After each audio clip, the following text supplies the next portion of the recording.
Who is Charlie? What does the woman from the grief group have to do with Annie's mom? And what is the meaning behind the ending of this film? All this and more on Gory Storytime.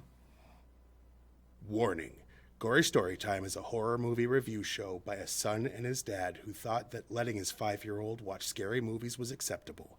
If you are offended by horror or talk about blood and gore by a child, or if you don't want horror movies from the 60s through today spoiled, then there is a remote stuck in your couch cushion next to potato chip crumbs.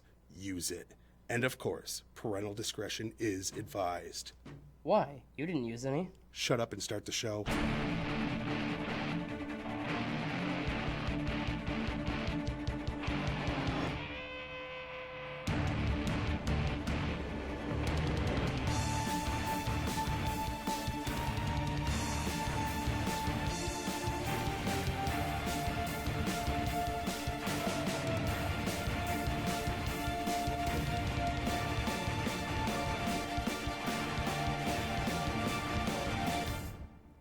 Welcome to Gory Storytime. I'm your host, Jason. I'm his co-host and his father, Craig, and this week we are starting something I'm not looking forward to.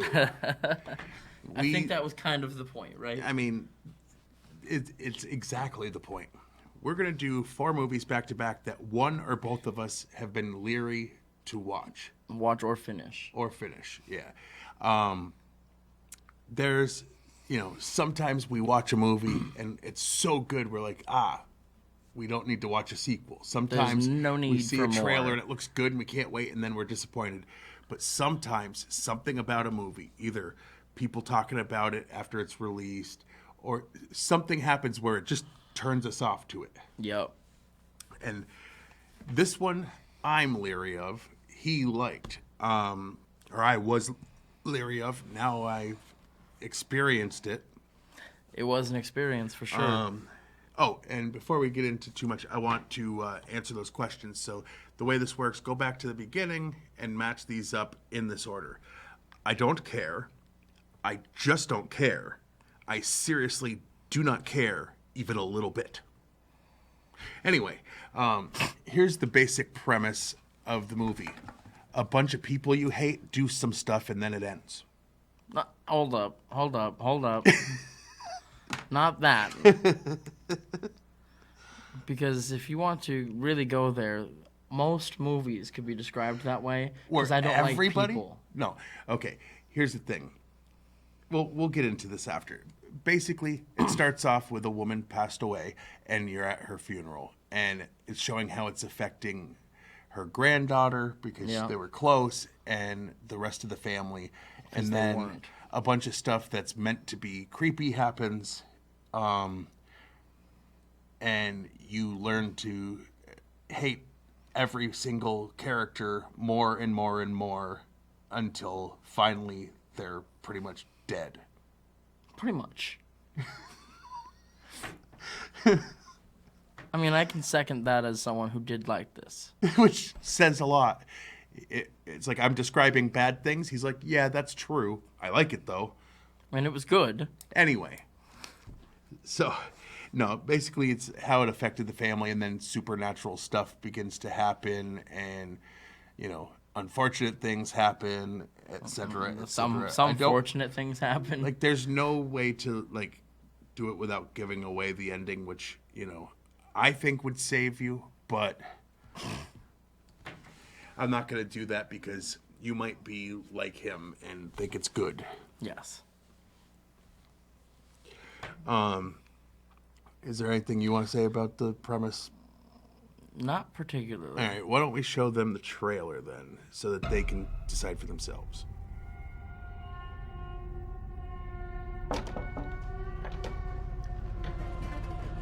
Come on, Peter.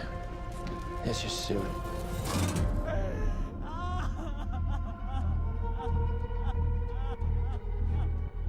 It's heartening to see so many strange new faces here today. I know my mom would be very touched and probably a little suspicious. My mother was a very secretive and private woman. It's Grandma. You know you were her favorite, right? Even when you were a little baby, she wouldn't let me feed you because she needed to feed you. She was a very difficult woman, which maybe explains me. I recognize you from your mother. What? Sometimes I swear I can feel them in the room.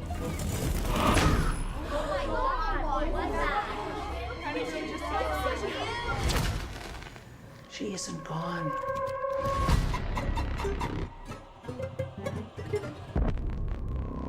She had private rituals, private friends. Who's gonna take care of me? You don't think I'm gonna take care of you? But when you die, And she wasn't altogether there. At the end.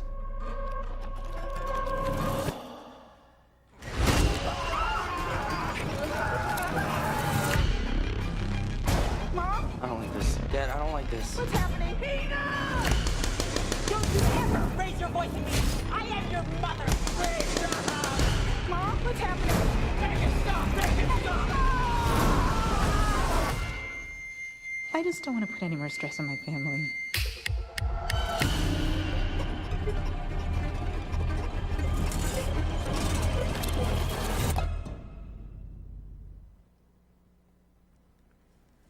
All right. Wow. I mean, it certainly didn't give away anything.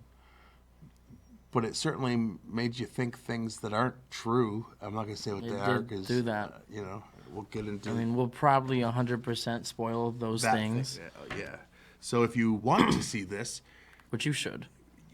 find a baseball bat, beat yourself about the face, and you'll have a better time. Anyway,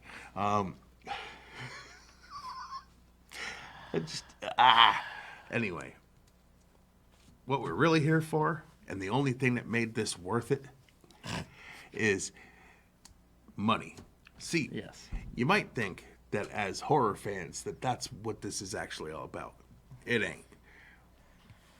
What we like is cashing big fat checks. Yes. Like those big styrofoam, like pose for the newspaper, you won the lottery checks. Oh, yeah. Or, Publishers Clearinghouse style.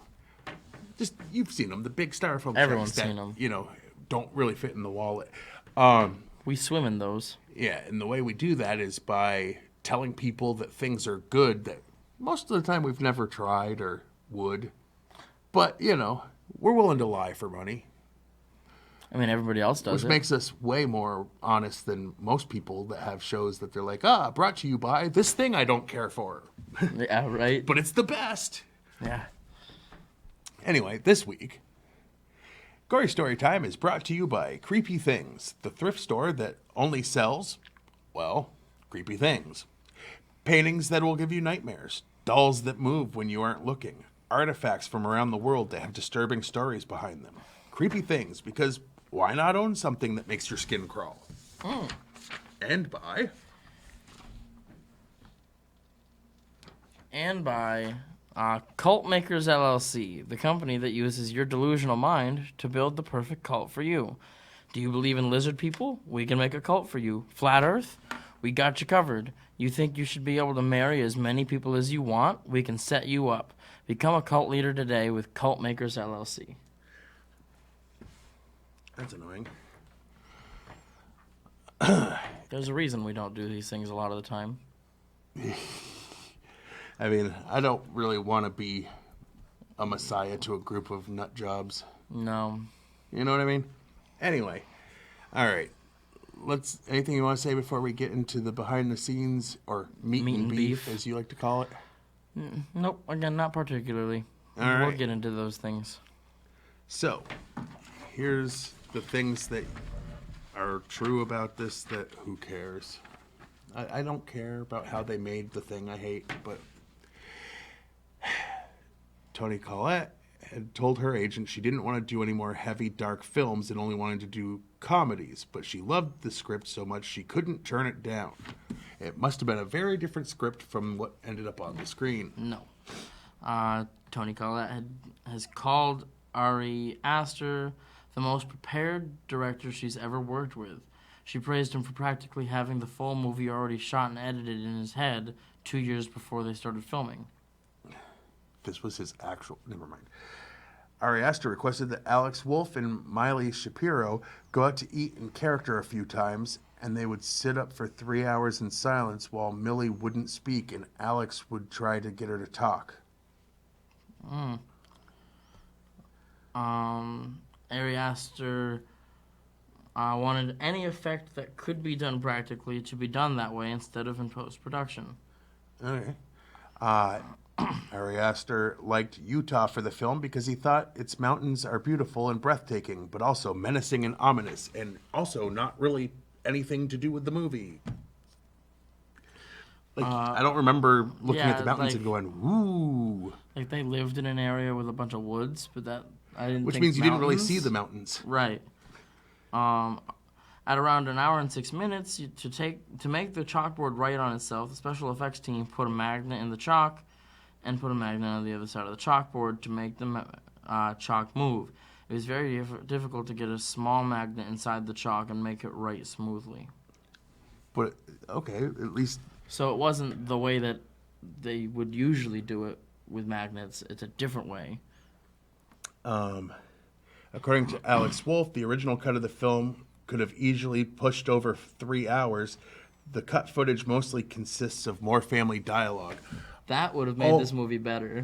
Oh, yeah. More of interactions between people that I was, like, hoping would die. Well, they also hated each other, if that helps. Oh. With Hereditary, Ari Aster wanted to make a film about suffering that took suffering seriously. And I did suffer. I'm going to have comments. Ari Aster wanted to go for scares that were emotionally justified rather than solely leaning on traditional horror jump scares or, traditional horror scary things. Ari Aster wrote detailed biographies and backstories for all of the characters before even writing the screenplay. So he did nothing correctly. You don't write a full biography about a character before you write the screenplay with the character in it. That's dumb. Well, at least you know the characters when you went in. Have a couple notes about things you don't want to forget, but to do a full, here's everything that nobody's ever going to see on screen, had you the need to movie know. in his brain. Has he been institutionalized yet? Because... I mean... Anyway, the producer said that it worked out well, that Gabrielle Byrne and Alex Wolff had worked together, and Alex and Miley Shapiro knew each other from school, because it made Toni Collette the outsider, which mirrored Annie's character and feelings of alienation within her own family. The film was shot in 32 days. I would have thought 32 minutes. It did. I mean, it had have all been first takes. Like, there was so much bad acting that, I was like, ooh, I long for the days of sitting through boring soap operas with my stepmother. No, definitely not that. Composer Colin Stetson found inspiration for the score through the sounds of water and animals walking around in pitch black night. What? All right, then. The entire interior of the Graham house was built on a soundstage. The house was constructed completely on a soundstage in Utah. Okay, so back-to-back the same thing. To follow Ari Aster's shot list, they needed to be able to remove walls and ceilings in order to shoot the rooms that look exactly like the miniatures. Yeah, that was cool, except for they really showed that once at the beginning. They put it in the trailer, and then it never really... mattered. Yeah. Production designer had to work simultaneously with miniaturist to ensure the Graham house and the miniature house were exactly the same. For Ari Aster, Hereditary is equally inspired by family dramas like Ordinary People, The Ice Storm, and In the Bedroom, as it was classic horror films like Rosemary's Baby, Don't Look Now, and The Innocents. Oh, classic horror film, Rosemary's Baby, another thing that we disagree on because you don't think it's a horror movie. But I can kind of see the connection with this having a lot to do with that, I could see a lot of inspiration from it. Yeah, where the tension between the characters, and I guess, just being great the entire time. No, you didn't. No, don't go there. Ari Aster has 10 screenplays written. He hopes to direct over the course of his career. And I have $1 that I will send to anyone that turns him down at any... I don't have a lot of money, but, I'll still whole bribe dollar. with what I got. You've got 10. Yeah. This film is director Ari Aster's feature debut. The special effects team had to learn how to do effects they'd never done before, such as making a candle light itself. And, of course, the Rotten Tomatoes scores. This is where, and people love to judge Rotten Tomatoes for it, so I'll bring this up like I do every week. They don't give it a score. What they do is they take positive and negative reviews across all of the major reviewers that have reviewed it, and they average it. And what they come up with is a percentage of positive reviews. Whatever the number is, that's the percent of positive reviews out of all. And then they have a people section where you can vote yourself. And then even that one's still just the percentage of... It's a percentage of what Yeah. the people say positive. Yeah. The critics had it at 89%. Which is weird because the critics are usually super hard with horror, but you know what they are into? Foo-foo crap that's not any good. I don't know what that is. Like, it's highbrow. know it You has wouldn't nothing to do understand with it. There's no this. high... it's artsy. They consider this it's considered an artsy horror movie. And maybe that's the problem with it, is like horror is a visceral thing and it doesn't come from, oh, aren't I clever? I'm better than you because I made this. And it's like, that. Okay, but could you have made it scary? And 68% of the people are obviously in need of mental help. And on a separate note, also liked this movie. Right. No, that's what I was saying. No, on a separate note. No, that's the same thing. No, because realistically, that's probably probably the the percent of people that do need help in this country. Anyway. So, What was your... Should we go least or most... Well, let's start with favorite. Let's try to say something positive. You can do it a lot easier than me, but say something positive about this pile of junk.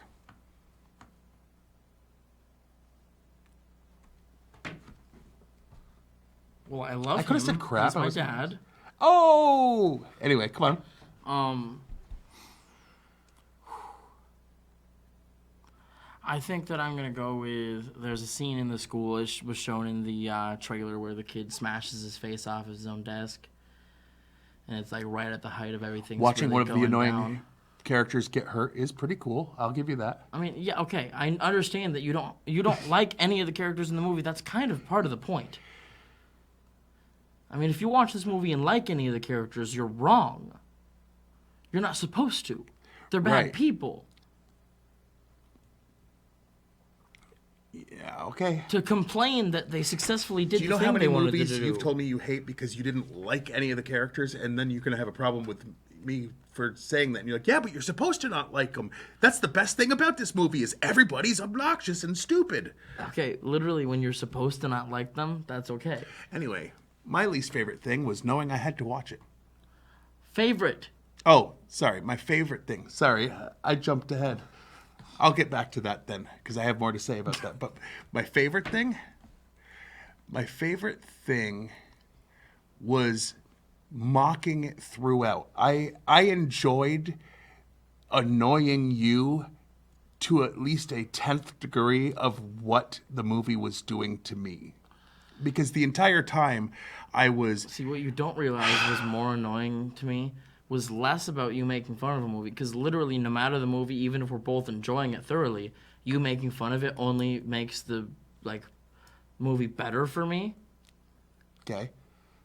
A, and B, the part that was more annoying to me was every time I looked over, you were, I hate this movie. Why is this movie on? I had already seen the first half hour, 40 minutes, so that's So when I we're didn't like an have hour and a half into the 2 hour movie, I put my you phone were, down after the part. No, once I Yeah. got to the stuff I hadn't already put myself through. You're like, oh, Anyway, good movie, bad. no. Yeah. Okay, what was your least favorite part? I'm gonna surprise you with mine.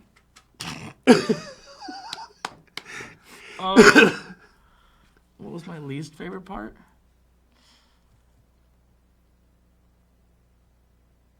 Also has to do with one of the characters being kind of a douche face. All right? The same character, the brother, when his sister's head has been removed from her body because of him. Spoiler alert, the little girl's head gets removed a half hour in, and you're gonna cheer. Because You're gonna cheer. like, I was hoping she was going to die from the allergic reaction, but unfortunately she didn't have enough time because she was decapitated. It's true. It's great. That is visceral, by the way. That part was. On a positive note, she died. Well, not necessarily permanently with some of the stuff that happened, but Next. it was his fault, so he, stoned, drives really slowly back home, parks the car, her body decapitated in the back seat, head on the highway. Because he didn't bother to look for the head. And he parked and went upstairs and laid down into his bed. And went to sleep. And He was awoken the next morning by his mother's screams of, "Oh my God, my daughter's head is missing in the car." And it's like, okay, because that is how anyone would ever behave under any circumstance. I mean, it helped me hate him, which was part of the point of this movie. So I mean, I hated him and I hated the sister.